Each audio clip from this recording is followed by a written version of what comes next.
I'd like to walk you through a Foley insertion and a couple things that I've learned on the way.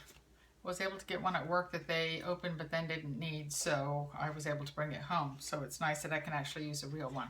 So you're going to open it up, and here we get to one of the things that I've never understood. You open this side and this part, and right on top here is the barrier sheet that you're supposed to put under the patient to help protect and keep it sterile. But why they put it on top of the gloves and on outside, I never know. So I just tip this. Now it's fallen over here. So now I can get this last flap open without contaminating the sterile one. So open that part, and then you have your gloves here. So obviously you take them off the field and you insert, you put your gloves on. These are actually lousy gloves, but they work once you figure it out. So I'm going to put it on here, but obviously you'd be doing it off to the side somewhere. So you want to be sure, and I guess I need to move in just a little bit now that I've got that off, that you're putting your gloves on.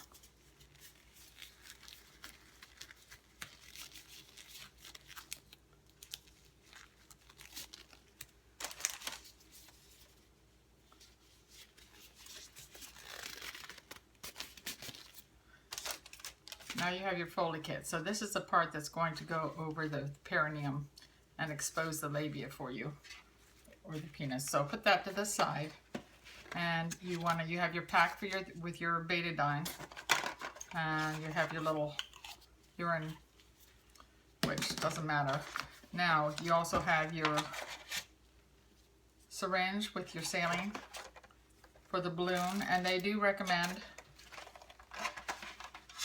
that you don't inflate the balloon. It used to be that we had to inflate it and test it, but they don't want you to do that anymore. So you put on your saline syringe. Now you're ready for the lubricant. And here's one of the other pitfalls that I've seen used. People that have the lubricant, I see them just squirt it in here, and then they take this and they dip it in. The problem is with that, and I hope that you can see it on that, your catheter has holes in it. There, that's a pretty good view. So if you put the lubricant, just dip it in the glob of lubricant, then you're going to be able to occlude those holes and you won't get a urine return. And I've seen it happen. And then when you go to put it in, you don't know whether you're in because you don't get a urine return. And it may take a long time for the lubricant, for the body's heat to dissolve the lubricant, and so you won't know till you're into the case whether it's there or not. So what I like to do, and I'll try to do it up close, is take my lubricant and I squirt it on the catheter and on the tip, and I make sure that at least one of these holes is open. And if it's not, then I take my hand and squeeze it to make sure the hole's open. And then I would insert it. You want to put a little lubricant on the tip. So now you're ready to insert it. I usually get it ready ahead of time and just sit it there ready. And then you would take, now your hands are sterile, so you would take your sterile field, and now you can set it down sterilely between the patient's legs. Okay, and then this would go over the perineum and over the labia, the hole for the meatus. Now here's the other thing that it took me a long time to learn. I don't know about you, but when I was in nurses training, what they taught me was to use these two fingers to spread the labia. And if you look at it, when you go to spread, if you have a patient that has very large labia or they're deep and you have to spread it a ways, look how short it gets. This is how short. That's all the length you have because your thumb controls it. So you're trying to get in the patient's legs like this. This is for women, obviously, and spread it. And now you've lost your view because you don't have, your thumb has to try and push it out wide. So what I found out actually works better is if I use these two fingers. And you can see how much longer it is.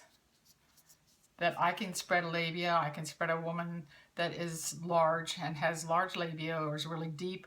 I can get in deep with these two fingers, much deeper than I could have gotten with my thumb. So I can get in deep, and I almost never need anyone to help me show help show me where the meatus is, or help hold the leg out so that you can see. Almost never need that if you use these 2 fingers. So I would recommend you go ahead and try it. And if you like it, then go ahead and keep using it. That's what I do. I pirate to see what someone does that might be better than I, or looks better, and I try it, and if I like it, I keep doing it. So you would put these, spread your labia with those 2 fingers, and then go ahead and insert your Foley. The other thing is, once you get that Foley in, and you're pretty sure that you're in far enough, but you don't know for sure, and you want to create the bladder, but you're holding it apart, you can, the other nice thing with this position is you can take your hand and you can keep this, okay, so here's my perineum spread. You can take your hand and take your palm down, and you're still spreading this, but you can use your palm, the ball of your hand, to push and create on the bladder at the same time as you're still keeping the exposure. So there you have it. Give it a shot. If you like it, just keep doing it.